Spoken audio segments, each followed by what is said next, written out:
Welcome to everything you need to know about lithium batteries. I'm your host, Marcel Stieber, Alpha India 6 Mike Sierra. First, a little bit about myself. I was licensed in 2008 as Kilo India 6 Quebec Delta Juliet. Got my master's in electrical engineering from Cal Poly San Luis Obispo in California. I'm heavily involved still with the amateur radio club at my university, with the Cupertino Aries as a repeater trustee, and with several other event and repeater groups in the area. In my day job, I design battery and charging systems for consumer electronics products, so I've been playing with batteries for a number of years now, especially in the last couple of years with a lot more lithium. So today's presentation will focus on three common battery types. We'll give a little bit of a background on lead-acid batteries, then talk about lithium batteries, and then the most interesting one for us amateur radio operators, the lithium iron phosphate batteries. We'll discuss kind of pros and cons of each different type of chemistry, common ways you can use them, and then show you a couple different projects and kind of battery pack applications for each of them. My slides are all available on my QRZ page and as part of this conference, so hopefully you'll enjoy those as well. So a brief introduction to batteries. Batteries are fundamentally an electrochemical energy storage system. So they're constructed in layers and have an anode, an electrolyte, and a cathode. If you look at the battery here on the right, you can see all of these little anodes and cathodes and each of these plates in here. So you have these layers of this battery. This is very similar to the original battery in 1800s made by Alessandro Volta, which was from the zinc and copper plates with brine-soaked paper between them. So you can see the copper and zinc plates in this battery, and then the paper between them with that electrolyte. That actually allows the ion transfer to happen, which allows your battery to either charge or discharge if it's a rechargeable battery. I also like to point out that the schematic symbol here on the bottom left, that's the schematic symbol for a battery, and you'll notice it is made of layers. So in this case, you have 4 layers for that battery symbol, which is very much from the original battery construction. So it's always a little piece of interesting history I like to share. One of the key things we'll need for today's presentation is what we call a nominal cell voltage. So all different types of cells and different battery chemistries have a different nominal cell voltage. So the standard alkaline battery, the carbon zinc battery that we're all used to, is kind of a 1.5 volt cell. And then nickel cadmium, which we're also very familiar with, is at 1.2 volts per cell, which is why it's commonly used as a replacement for alkaline batteries. But the slightly lower voltage does mean that some equipment isn't very happy with it. So like your HT, if you use 6 carbon zinc batteries at 1.5 volts, you'll get a very stronger voltage than at 1.2 volt nickel cadmium stacked together. So your radio might think the voltage is already too low. And then lead acid cell voltage, nominal cell voltage for lead acid batteries is 2.1. So we'll get to that a little bit later because everyone will say, Marcel, a 12 volt battery is actually lead acid, but the individual cell is only 2.1, and that's key. So to get these full battery voltages, we have to stack these cells together and get up to what we want to get to. So for a 12 volt system in amateur radio, it's actually a 13.8 volt nominal system. And typically the specifications for radios in this range are plus or minus 15%. So if you look at the data sheets for your common Yaesu, Kenwood, ICOM radios, mobile radios, or HF radios, they'll have a 13.8 volt nominal and then a plus or minus 15 volts, which is about 11.7 to 15.9 volts. So we'll use that throughout the talk as well. And then this photo on the right, this is a 9 volt battery. And yes, that's what a 9 volt battery looks like inside. And if you look very carefully, again, you'll see these plates inside, right? So these are your carbon and zinc plates inside this cell. So when we count them up, there are actually 6 of these plates in here, and 6 plates at 1.5 volts per cell gets you to 9 volts. So it's actually very common to see this, and it's a great way to kind of see how those batteries stack up together. Some 9 volt batteries will have quadruple A cells inside, so if you take them apart and you see something different, fear not. There are still 6 primary cells in series to get you 9 volts. Okay, let's start off with some lead acid batteries. So lead acid batteries are lead and acid, so they have pure lead and lead oxide as the anode and cathode, with sulfuric acid as the electrolyte to move the ions back and forth. They were invented in about 1859, so they've been around for over 100 years. And they have then 6 sets of plates to get to your 12 volt battery, right? So 2.1 volts per nominal cell. You stack 6 of them together and you get a 12.6 volt nominal battery. So here, this on the left is a cross section of, I think, a motorcycle lead acid battery, and you can see there are 6 chambers here, right? Each of those is a primary cell that gets you up to the 12 volts. Similarly, on the right, here's kind of a cutaway image, and you can see each of these chambers is then connected in series to the next set of plates, and then to the next set of plates, all the way to get 6 in series to get your 12.6 volts nominal. Lead acid batteries are everywhere, but they have a number of drawbacks. The key one is that they're very, very sensitive to deep discharge. So they really aren't able to deliver the full rated capacity when you're using them for 12 volt radios. Typically, they're only rated for what's known as a 50% depth of discharge, which means you're only discharging half of their rated capacity. So if it's a 10 amp hour battery, you're actually only using about 5 amp hours of usable capacity before you start damaging the battery. So really, you don't want to run those to zero. At a 50% depth of discharge, you get less than about 500 cycles off of them, which for normal like backup battery use and stuff is not an issue, but in solar applications or any application where you're cycling the battery heavily, that can be a big problem. The next item that's also not great is they are heavy, right? They're called lead acid batteries, and lead is notoriously heavy. So they have a low gravimetric energy density. That's the official term for it. Additionally, they have a 5-year shelf life, is pretty typical for SLA or sealed lead acid batteries. This is the manufacturer's specification. So if you look at the data sheet, it will tell you 5 years is all you get. And be careful when you buy batteries, even from your local department store. Check the date code stamp on the battery and ask for a discount if it's already been sitting on the shelf for 2 years. I've found that before, and ask for a 40% discount because it's already 40% used up. But they are cheap and readily available and everywhere. As a result, they're really easy to connect to things, right? You can just hook up power poles directly to your radios. You can use standard chargers and interface boxes for any automotive battery chargers or isolating switches or regulators or anything. There's a lot in the amateur radio world that interfaces. PowerWorks and West Mountain Radio and another of other manufacturers make a lot of these. So lots of different applications. Very commonly used for emergency power. The photo here in the bottom middle, that's actually at one of the repeaters that I run, and it still has a lead acid battery just hooked up. Very straightforward.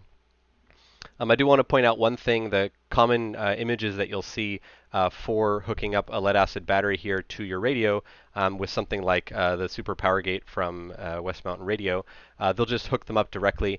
The one key thing that they're missing in most of these block diagrams is an undervoltage lockout or a low voltage disconnect. This is really critical for lead acid batteries because, like we said, they're sensitive to deep discharge, and if you over discharge them, they will get damaged irreparably. Similarly to your car, if you leave the lights on in your car and it drains the battery completely, you pretty much need to replace the battery. It won't recover very well. It might still be able to start the car a couple times, but you'll definitely want to think about replacing that sooner than later. So West Mountain Radio sells a nice PowerGuard Plus, so a nice unit, nicely boxed up, or you can go onto eBay and get latching relays with configurable disconnect and reconnect ones for the right amperage that you want, and those work great. I've had good luck with those sorts of modules. And here's one of those batteries put into service. So this is a 108 amp hour battery put in with the power supply here and the Power Gate PG40S, and then there's a little low voltage disconnect down here. As you see, this 108 amp hour setup with the battery backup is 74 pounds. So it's quite heavy. That's definitely something to consider when you're working with lead acid batteries. All right, on to the meat of the presentation, lithium-ion batteries. Lithium-ion batteries come around in about the 1970s, so this is about 90 years later. They came out with lithium-ion batteries. So this is same kind of anode-cathode electrolyte setup, but they use what's known as a jelly roll construction. So this gets you a much larger surface area. This photo here on the bottom left is actually one of these batteries unrolled completely. So they're actually rolled up inside these cylindrical cells and completely unrolled. That's what it looks like. So you have your anode, your cathode, you have electrolyte in there, and then there's a separator as well. Since it's rolled on top of itself, you need to have some sort of insulator between those to make sure that it doesn't short. Because of this construction and of the chemistry used, you can get a much higher specific energy when compared to lead acid. So in kilojoules per kilogram, you can get 460 versus 140, and that's a really big gain. This is why lithium-ion batteries are so prevalent in consumer electronics today. So again, our nominal cell voltage is important here. It's 3.6 volts is kind of typical. 3.6 or 3.7 is kind of typical for normal chemistries for lithium ion, with a voltage range for that cell anywhere from 3 to 4.2 volts typical. But I have to say there are a whole bunch of different types of lithium ion batteries. These are just a few of the common ones: LCO, NMC, LMO, and LFP. Those are just three-letter acronyms for all the different chemicals that are used to make these different chemistries, right? And they'll optimize them for different things. So like an NMC battery, nickel manganese cobalt, or LFP, lithium ferrophosphate, that's the lithium iron phosphate battery. Those will have different optimizations either for cycle life or for higher capacity or for higher ampacity, so the ability to deliver a higher current. So it really depends on application and what they're used for. You'll typically have two different form factors. They're pouch cells. That's the photo on the bottom left. Those are typically in phones, tablets, handheld transceivers, RC planes, quadcopters, anything like that. They don't have a hard shell around them, so they're very delicate. They have to be packaged carefully, but they're very flexible. You can change the shape and size and get them custom made for whatever size is needed for different manufacturing processes. Cylindrical cells are the very common ones that most people have heard of, the common size being the 18650 cell that I'm showing here in the middle. This is 18 millimeters diameter and 65 millimeters long, so it's a size designation for that form factor. Similarly, 21700 has been made pretty well known now by Tesla because they've started making the larger cell, which gets you a little bit better energy packaging capability because you can fit more inside those cells. These are commonly used in older laptops and electric vehicles, and mostly tool batteries is really the common one. So if you take apart one of these Ryobi or DeWalt battery packs, you'll find the cells inside are typically cylindrical cells that are rated for very high discharge, so very high ampacity that they can put out 10, 20, or 30 amps per cell sometimes even, which is pretty impressive. I should note that a lot of electric vehicles these days are starting to use pouch cells or prismatic cells or other format as well. So cylindrical cells are not necessarily what all of the EVs use. It's quite mixed these days. The key thing about lithium-ion integration is they are extremely sensitive to overvoltage and overcurrent events that cause thermal runaway, which is the nice way of saying that a battery decided to spontaneously disassemble itself. So as a result, you need to have protection circuits built in. This is absolutely critical, and the battery's chargers need millivolt accuracy. For a lithium-ion battery, a plus or minus 30 millivolts can make the difference of thermal runaway or being in safe operating range. So it's really critical that these systems are set up correctly, that they're configured for the right chemistry, that the chargers are very well done. The famous hoverboard incident is from chargers that were not properly managing their output voltage and caused batteries to go over voltage and thereby spontaneously disassemble themselves. So for multi-cell packs, you really need some form of battery management system with the minimum protections of OVP or over voltage protection, OCP or over current protection, and OTP or over temperature protection. So that's the bare minimum. But really you need under voltage lockout or low voltage disconnect, cell balancing, which we'll talk about in just a moment, and fuel gauging is a really nice to have. That gives you like the percent capacity remaining for a battery. Really, really useful.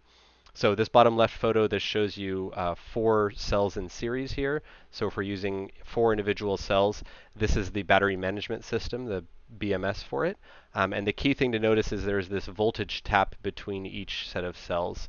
So what that means is this chip can monitor an individual cell voltage with high precision, right? So every single individual cell can be measured to millivolt accuracy. So as you're charging this cell, this pack, if any one of these cells goes above or below some threshold, you can disconnect the whole pack and safely protect the system. And that's absolutely critical. So that's really key to having a safe system, is having a good, well-configured battery management system. So the bad thing about lithium ion is 3.6 volts doesn't work very well for 13.8 volts, so that's a challenge. But it can be a very good fit for non-standard radios like HTs, where they can purpose design the batteries for that radio or vice versa. Um, and their cycle life is hit and miss. Kind of depends on what kind of cell you're buying and what sort of usage you're doing. Typically, 3 to 500 cycles down to 70% remaining capacity is pretty typical. But there are chemistries that do better and worse. Um, and they're used everywhere, so the cost has really come down quite a ways for these packs. The one thing I want to touch on is lithium-ion system integration. This is a thing that we call the series and parallel configurations, and it's an S and P terminology for talking about how packs are built. So on the left here, this would be an example of a pack with 3 cells in parallel and 1 in series. So it's a 1S3P pack. This would be if the bottoms negatives were all shorted and the positives were all shorted, so this would just be a 3.6 volt pack. And then right here you have a 3S2P, right? It's 3 in series and 2 in parallel. So you have 3 times the voltage of an individual cell and twice the capacity of an individual cell.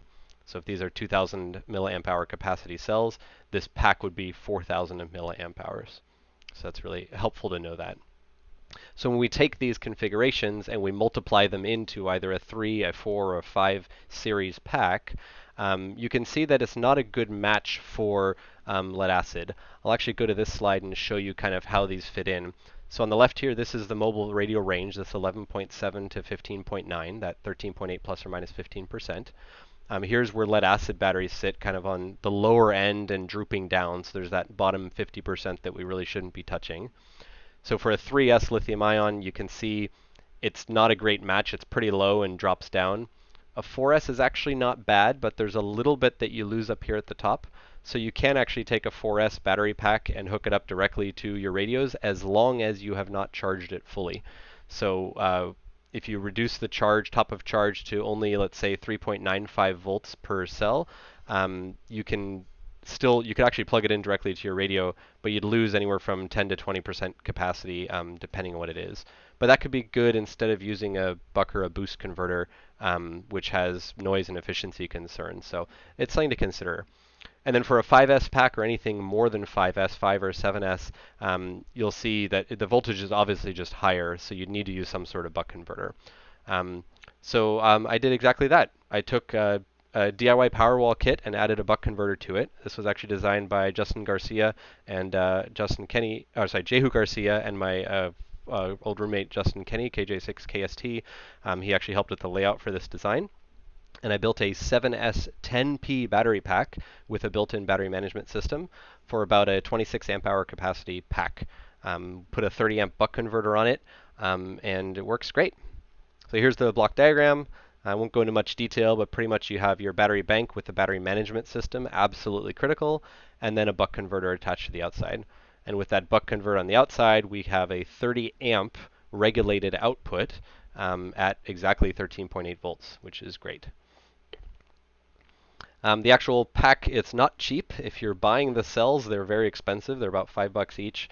So that's more than half the cost if you're building this, purchasing everything. I managed to salvage these cells, so that means that you can save yourself quite a bit of money, but it really depends on what you want to do with it as well. So I added the extra battery monitor, bought a charger as well, a good BMS, a good, well-designed system that's going to be relatively safe. And it looks like this. Right, so you can see it's not the most tightly packed, and we could potentially fit more cells into this box, but it gives you an idea. This whole box weighs about 16 pounds, so 26 amp hours and 16 pounds. It's not bad. It's not great. The fully assembled weight with everything in the nice box with all the switches, you lose out on a lot. You lose out on a lot of the energy density gains that you would have gotten by having a lithium battery. So just something to think about. With the buck converters, the two things ham radio operators always worry about, one is efficiency and the other is HF noise or switching noise. I haven't characterized the switching noise on this particular regulator, but you can spend more money and get a better one, so that's definitely an option. And from an efficiency perspective, they're actually not bad. This is a 30 amp buck converter, and at 1 amp output current, it's got an 87% efficiency. So that's about as low as it would go. At 22 amp output, so 70% of its rated capacity, you're at about 96% efficient. So it's actually surprisingly efficient when you're at the at or near the rated capacity. And this is important to note because we were talking about the trade-offs of using a buck converter or a boost converter versus just not charging a battery full if you're using a 4S lithium pack. And if your delta here is only 5 or 10%, that's kind of in the noise. So not having a buck converter there could actually be a very useful solution. You just have to make sure you never overcharge that pack and accidentally plug into a radio that can't handle that voltage. So that's just something to keep in mind. And then I love showing this graph. This is using the West Mountain Radio CBA, or Computerized Battery Analyzer discharge system. So this is a 5 amp discharge on this battery pack at the regulated output. So because it's at the regulated output, this is a perfectly flat line at 13.8 volts all the way until it dumps and tanks here at the end, right? And when it tanks, it goes directly to zero because the low voltage cutout kicked in and then turned off the system. So with a calculated efficiency of about 90% at 5 amps from that previous page at 13.8 volts output, we should be getting around 590 watt hours out of this pack. And sure enough, we got 608, so it's a little bit higher than the rated capacity, which is great. So either the efficiency was a little bit better on the buck converter, or the cells are a little bit above their rated capacity, and that's pretty common when they're relatively new. All right, on to the last section, lithium iron phosphate, sometimes known as LiFePO, or LiFePO4, or LFP for lithium ferrophosphate.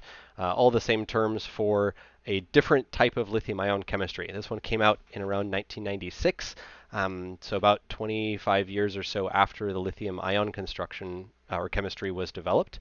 And this different chemistry gives us a different voltage, right? So our nominal voltage instead of 3.6 is now 3.2, and a 4S pack, so 4 of these cells in series, now gives us a really nice voltage range of about 10 to 14.6. When we compare that to our 13.8 plus or minus 15%, that's actually a very good match. So we get pretty excited when we hear about this new chemistry. This is a photo of one of these cells. You'll notice here the part number, it's IFR 26650, so 26650, which sounds oddly familiar to 18650, and it's the same nomenclature, right? So this is a 26 millimeter diameter can and a 65 millimeter long cell. So it's the same length, but they're slightly fatter cells, and it's just different chemistry, but it gives them about 3,000 milliamp hours for that sort of cell size. And that's just something to think of when you're looking at these cells and looking at how to integrate them. When we actually drop this onto that plot, again, you can see these actually sit very nicely with respect to the mobile radio voltage ranges, which is why they're such a good match for amateur radio. This very bottom chunk below that 11.7 volts is less than 5% of the remaining capacity of the pack, and usually you're not going to be going down that far.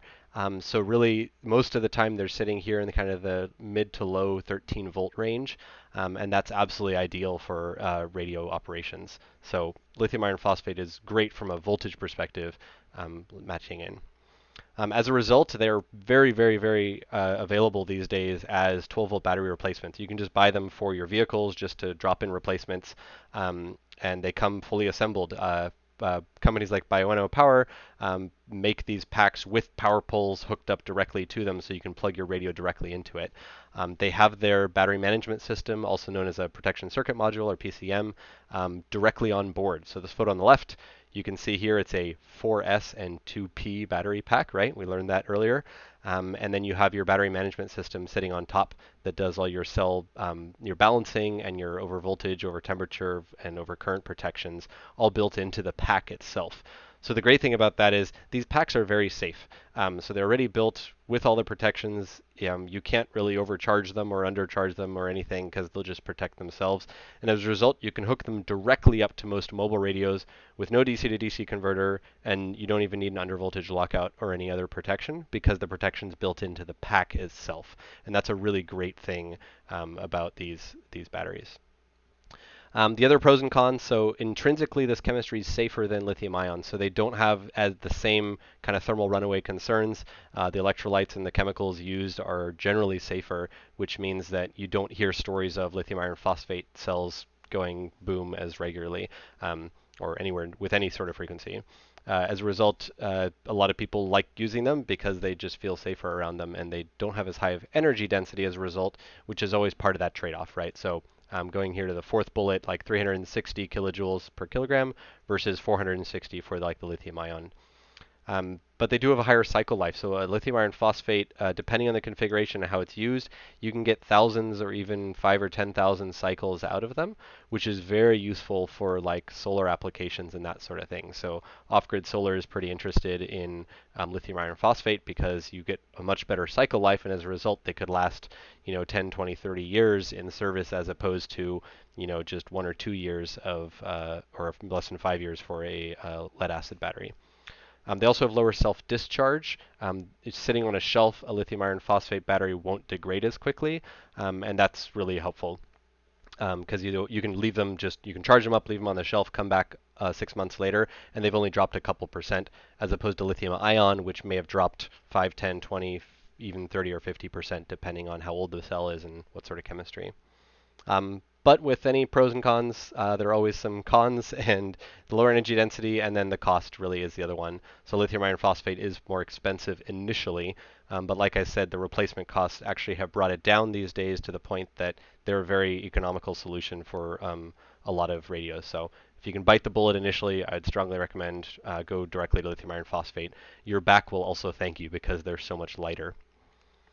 Okay, so to actually use these, kind of two options, build or buy a pack. You can just buy one from like Bioenno. You can just buy these drop-in replacements. $192 gets you a 20 amp hour lithium iron phosphate battery. If you add a hard case and a charger and some USB ports and power poles, add another $100 and you can make a nice box like this. This one's 10 pounds, fits my 20 amp hour lithium iron phosphate battery really nicely. Some charging ports, USB charging ports. I keep the charger inside there. I always keep the USB cables inside the box as well, really important. And it's just nice to see that. The discharge curve, pretty straightforward. You can see it's a very flat discharge with this drop off at the end, so it looks surprisingly similar to the regulated output. But it's important to note that the voltage isn't very useful, right? It starts at 14.6 or something, or 14.2, but it immediately drops down in the first, couple minutes of use. It immediately drops down to something like 13 volts. In this case, we're measuring at the end of the cable, so it's a little bit lower. But if I told you this battery was at 12.9 volts, what capacity is it at? Well, 12.9 volts is somewhere here in the, I don't know, 30 to 60% range. So it's really hard to judge. So using a Coulomb counter or some sort of inline watt meter can be really helpful just to see how much capacity you've used if you're going on like soda or something. And then the other way you can do it is you can build your own battery pack. So this one was a super fun project that I did. I built my own lithium iron phosphate battery pack, used 50 amp hour prismatic cells from eBay, bought a really nice smart battery management system with a Bluetooth module so I can use it with my phone and program it with my phone and see the capacity and everything. PowerWorks was nice enough to give me a mega box, this bright orange box with a whole bunch of USB ports and extra power poles and flashy lights on it. Really, really fun box, and it's bright orange, so I'm a fan. And it actually comes out pretty well. So looking at the whole box all together, it's about $506 worth of parts, compared to the equivalent Bioenno battery by itself is about $470. If you look at just the battery itself, you can see building your own battery can be very cost effective these days. But you have to know what you're doing, right? There's a lot of energy at these terminals. If you accidentally drop a wrench across that, your house insurance will not be happy. So definitely be careful if you're going to be building your own packs. And this is what it looked like complete.